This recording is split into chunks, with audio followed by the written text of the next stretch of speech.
Good morning to everyone. We're going to start our pre-commission meeting. Any questions about the CRA agenda? Anything from you, sir? All right, awesome.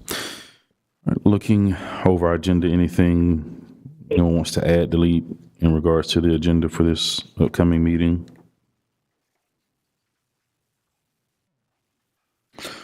All right, we're going to have our final budget discussion on Tuesday. Any updates on the budget? There have been no changes since last we spoke about this document. Okay. And of course, that's the resolution to adopt the CRA budget. In regards to the millage rate, any discussion on the millage rate? Yeah, I got one. So we were handed in our one-on-one stuff that some key things that we could take out to lower the millage rate. How much would it cost, or how much would it change the millage rate if we were to take away just the citywide rekeys and the thermal imager camera? One moment, please. Yeah, I didn't exactly expect you to have that off the top of your head. I can calculate it if you give me just 30 seconds.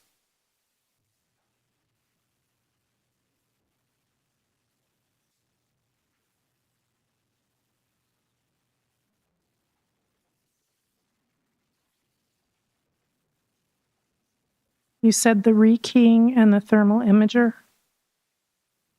Yes.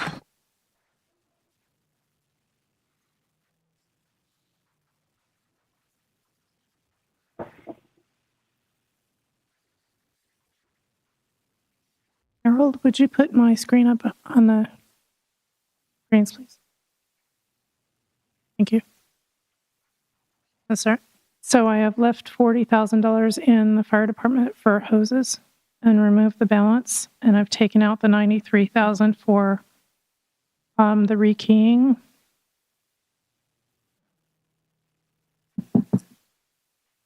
And this is the screen that I always use to calculate the millage. You'll see that that just saved us $138,000. So if I want to change that number to 0,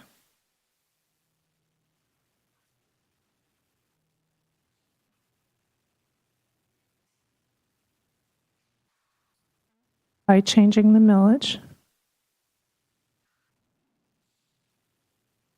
4.2007.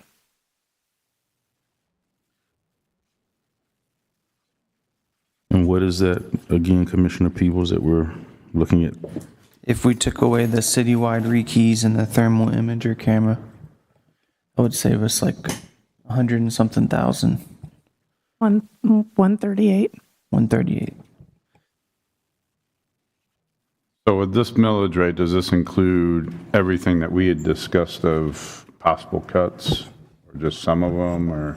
That is everything. That is nothing extra of cutting since last commission meeting. Okay.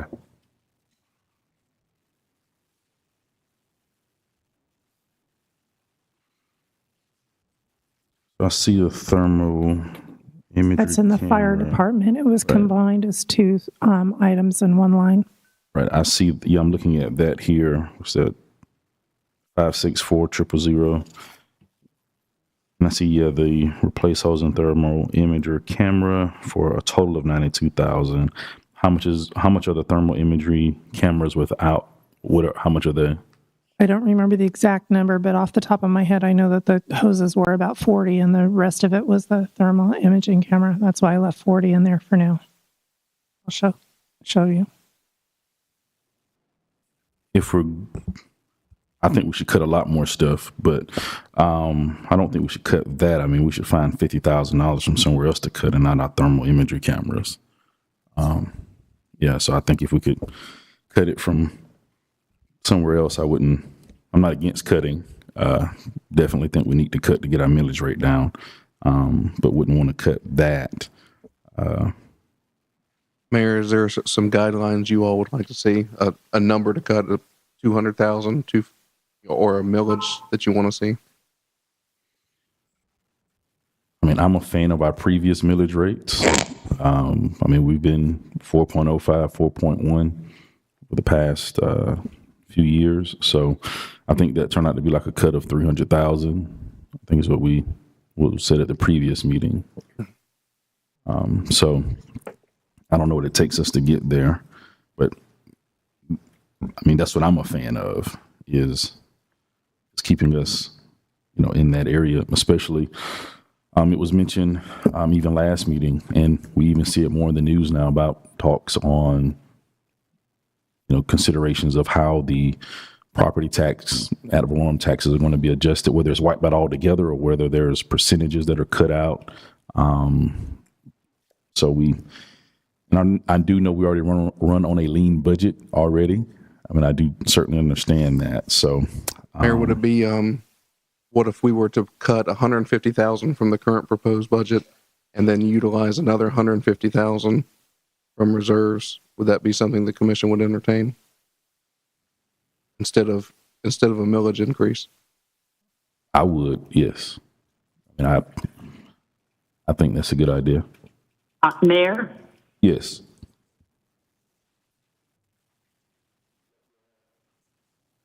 Oh, Mayor, this is Judy. I actually thought about this the other day, and I don't know if the public would rather have the millage rate what it is, or has anybody ever thought of just 1 year, just for 1 year, till we get ourselves back on our feet and everything, eliminate the July 4th parade and save a ton of money on overtime?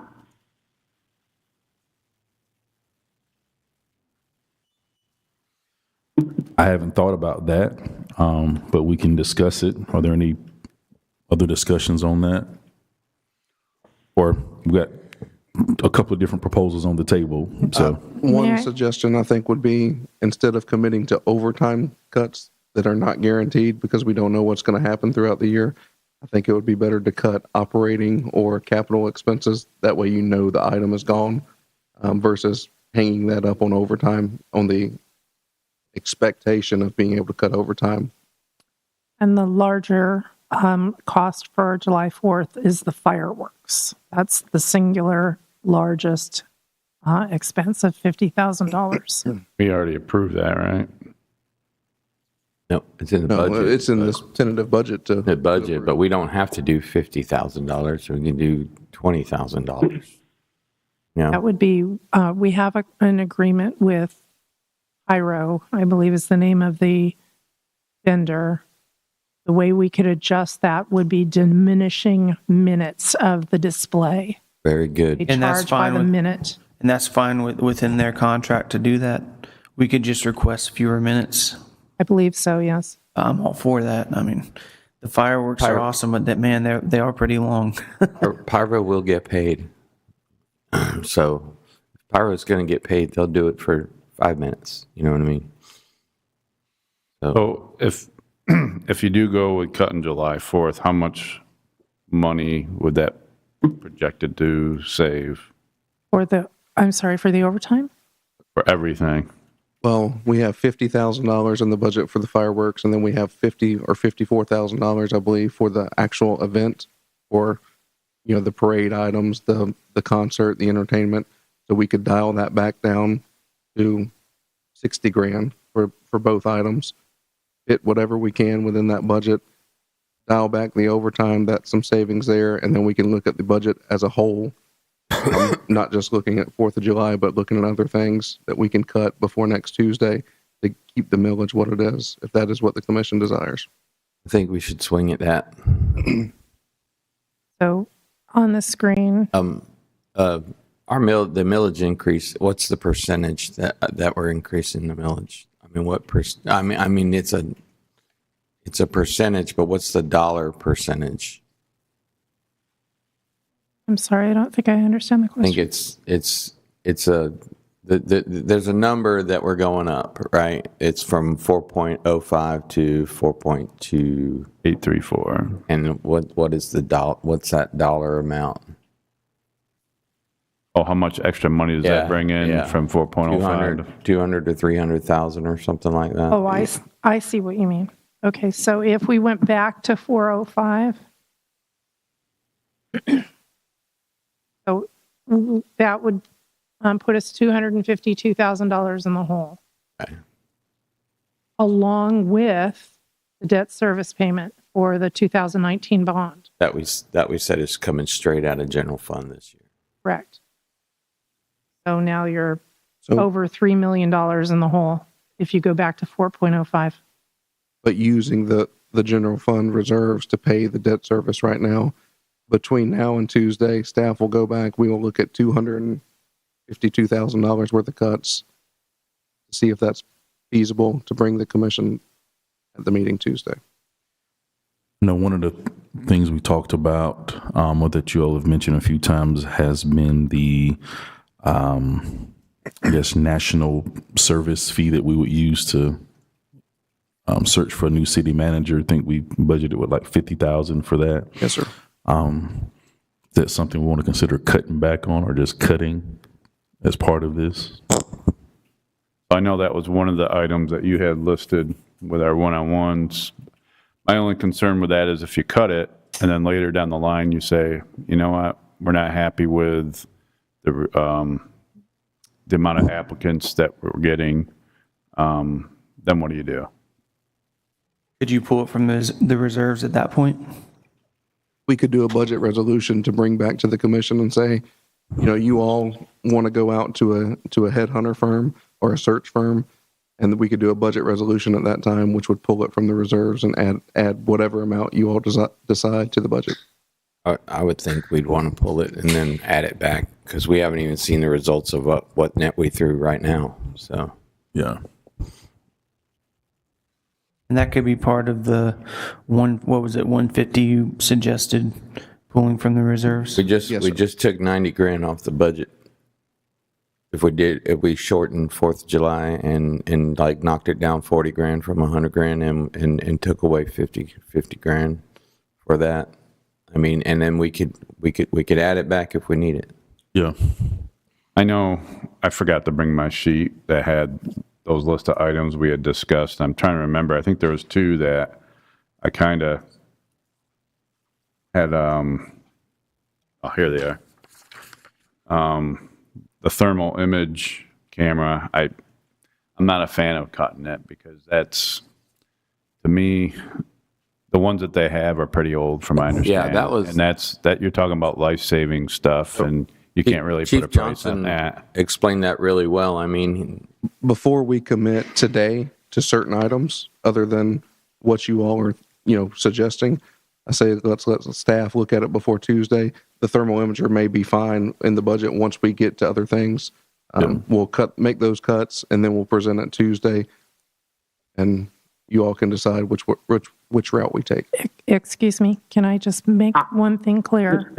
I need to have answers today to be able to publish in order to get all the documents to you Tuesday. We'll So get you the cuts today. today is the day. Okay. Mayor? Yes, ma'am. Go ahead. We can hear you. Okay, I just wanted to voice my opinion on the thermal imager. I agree with Jamie, not cut. That one piece of equipment ensures our community safety, number one, and I think could actually bring more people back to our meetings, slowly but surely. Yeah, I think we're all in favor of not cutting that if we can, wanting to make sure we can find cuts in other areas. you. Yeah, so we're, All right, I've put it back in. Mr. Mayor, yes, sir. just to give you clarify on the thermal imagers, those are the devices that we use to find individuals in fires when we can't see. Right now, I have 2 of those units that are 20 years old. The rest are coming up on 10, and right now I have 1 out of service. So we're at the point now where these things are going to fail. If we don't have them, then we're not going to be able to find individuals that are trapped in a fire in a zero visibility smoke. Thank you. Yes, sir. All right, I put Thank the you, Chief. thermal imager back in. Harold, please put my screen back up, please. Thermal imager is back in.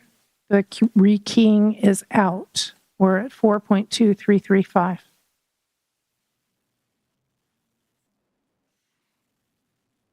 We will continue to work on the cuts, get you guys an answer, and be ready to present it Tuesday. All right, sounds great.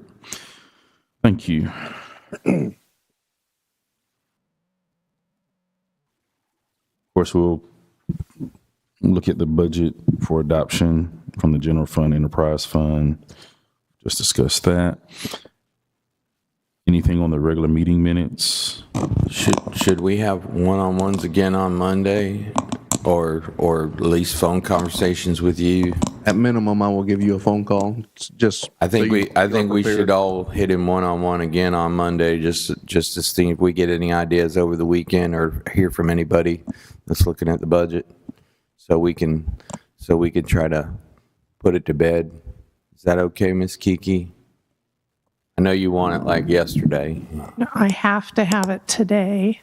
You Okay. can make changes at the meeting. Yeah. But what you will have in front of you at the meeting is whatever I have at the end of the day today. We can at least shave that 90 grand a day. We'll make it happen. Okay. Anything on the consent agenda? Of course, just one meeting November, one meeting December.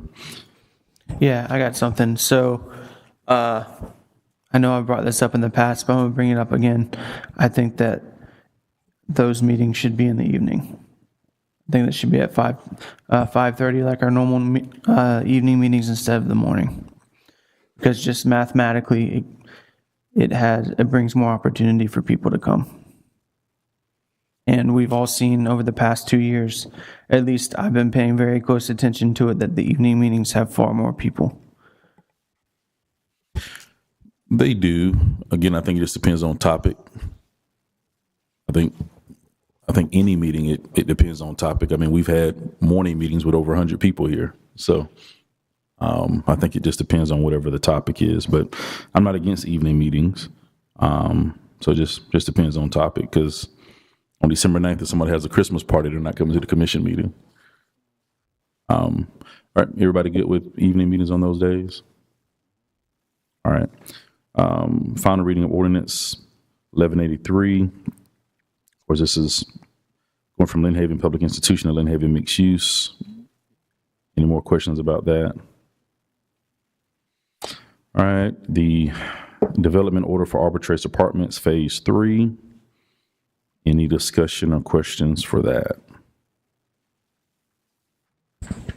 Only question I had is, when I read it, it looks like the two access point is one, can't remember, is one of them one of them goes, I think, to Jenks, Yes, sir. and the other one connects with its already constructed Arbitrace. Do you guys see any issues with that as far as safety with fire and police? Nothing that was discussed during the TRC meetings. Every issue they had that Fire Inspector Lamar had, they were able to address. Yeah. Are you talking about egress, their entrance and exits? Yes, sir. Yes. But it would have two on Jenks then, because there's one already exists. Wouldn't you be able to get from one phase to the other through the But apartment? that's what I'm saying. Yeah. Yeah. With this next phase, it connects with the existing Right. apartments. The other one goes out to Jenks. I just want to know if there was any concerns in safety in that. That was it. No, sir. They've addressed every concern. Jenks is 4-lane now, right? And it. Yeah.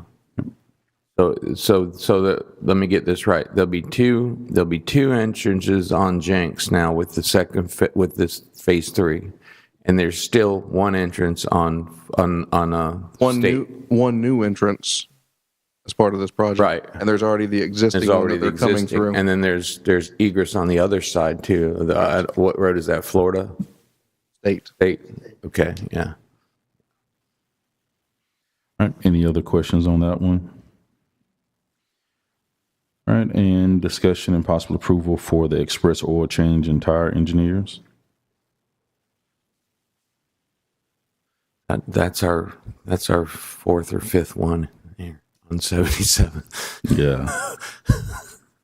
We're good on gas stations and oil changes. Man. I believe the goal of 2026 should definitely be the comp plan and how we can. Yeah, some or of these things. zoning, right? Wasn't when we were talking about zoning at one time? We were, and I think, was that on the referendum in regards to the zoning? Yes, sir. And so I think we got was it a no for the zoning? Yeah. Because I think we put a price tag on it. So people are like, no, we don't want to pay that price tag, basically. No, I'm a pretty dense guy, but that's pretty good. That's denseness on those things.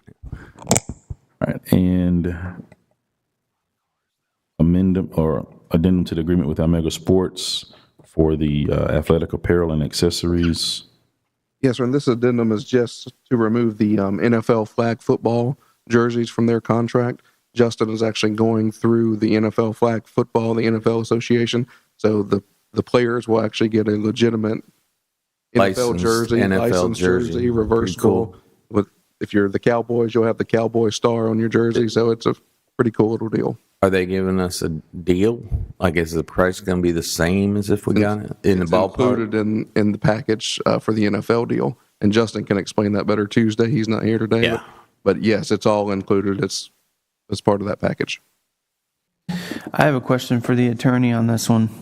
So the owner of this company was my athletic director and my football coach. So should I recuse myself from the vote? Okay.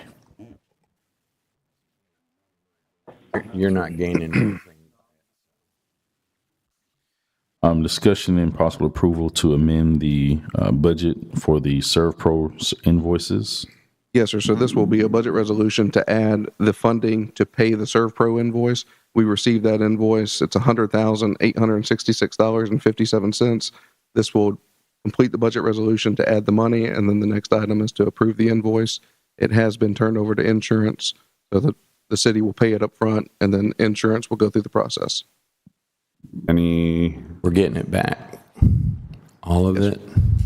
We anticipate so, yes, sir. No deductible on our We part. do have a $1,000 deductible, yes, sir. Is the people who put the pipe in going to pay that?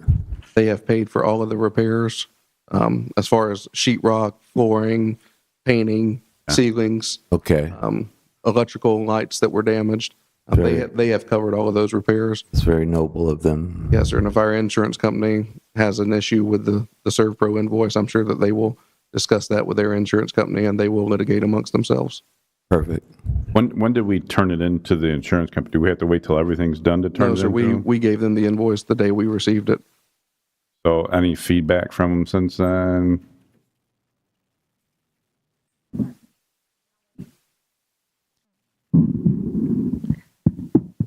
The feedback is they'll do ongoing review of the work, but there was no pushback or anything related to the billing. In fact, it was probably considered less than what was expected just because of how quickly the city and all the employees pushed the water out. That was a whole lot of water that poured through this building, and they were actually, ServPro and our insurance appraiser was actually very impressed with the amount of damage and how little it was. Okay. Thank you. Can I just make it clear that this resolution adjusts the fiscal 25 budget? This isn't the fiscal 26 budget. Thank you. Thank you. Anything else for us to discuss? Mayor, real quick, our new planning director, Jennifer Boyer, is here. She started September 10th. So I would like to welcome her to our meetings. She was getting acclimated with the city, introducing or meeting everyone and finding out our processes. You can come up and tell a little bit about herself. All right, so my big moment. Welcome. Thank you, everyone, for having me here. And good morning to commissioners, mayor. Good morning. My name is Jennifer Boyer. So as Mr. Lightfoot said, I've been hired for planning and development. I come from a background of planning. Just to give you a little bit about myself, I've been doing planning and community development type work for about the last 20 years. So I've done all of my planning work in local government, whether it be a local municipality, city, county level. So I've stayed in local government. I like working on the public sector side of things and helping residents and communities. And I'm originally from Pennsylvania, but I lived in Pensacola area for a while, and then I had to move back for some family reasons. And so now, as the years have gone by, I have friends and family that have all kind of moved down south to the northern parts of Florida area. So I was excited to have an opportunity to come back to this area. It's a beautiful area. So not only can I, be in this beautiful place and get away from those cold Pennsylvania winters, but I also get to be closer to my friends and family as well. So I'm very excited to be here. Thank you for having me. And if you have any questions for me. But why did you pick Lynn Haven? Was it proximity to other people, like far enough away? I like being near my family, but not too close, We refer to that as a buffer zone. Yes. No, I mean, having been in Pensacola, I really like the Panhandle area side of Florida. I have family down as far as I love Pensacola too. Orlando. And when we were in Pensacola, we used to come over to like Destin, Panama City area. So. Yeah. A little bit familiar with this area, and I just always liked it. I feel at home here. So when the opportunity presented itself, I took it. So Awesome. So Thanks for picking us. I'm glad to be here. Yeah, thanks for picking our little town. It's funny because everywhere you go along the Gulf Coast, every town has a unique culture, specific to their area, Yes. Gulf County is Gulf County for a reason. Forgotten Coast, Emerald Coast. It's like it's an amazing area that we live in. It's really awesome, And Ruby Tuesday made me go everywhere, and I always, when I had my choice, I said, take me back to the Gulf Coast of Florida, So That's pretty much why I'm here. I had that opportunity. I'm taking it. Yeah. Well, welcome. Do you have any experience in revamping comprehensive plans and unified land development codes? I do. Awesome. Well, we're going to definitely utilize you. Yes, I am familiar with comp plans, and I know we don't have zoning, and that's okay, but we have I call zoning light with the UDLC requirement. It kind of mimics zoning without taking on the full scope of zoning. So that's something we'll be looking at. I'm already starting to make notes, and Awesome. we'll hopefully get some revamped language out to the public here in 2026. So we'll be working on that. Awesome. Well, it's nice to meet you. Nice to meet you all as well. Thank you. yeah. All right. Anything else for discussion? I'm not going to put him on the spot and make him give an introduction as well, but Mr. Corey Bracey has started as well. He's our procurement manager, so he will be starting to handle all of our procurements and contracts. You all will likely see him at meetings when it's time to present a bid or a contract for award, and he will be preparing all of those documents, preparing those cars, et cetera. He's bid man. You gonna rough up some contractors for us? Okay. Looks like he's got the muscles for it. Yeah, he can push back on some stuff. You can tell. All right. Anything else? All right. If not, meeting adjourned.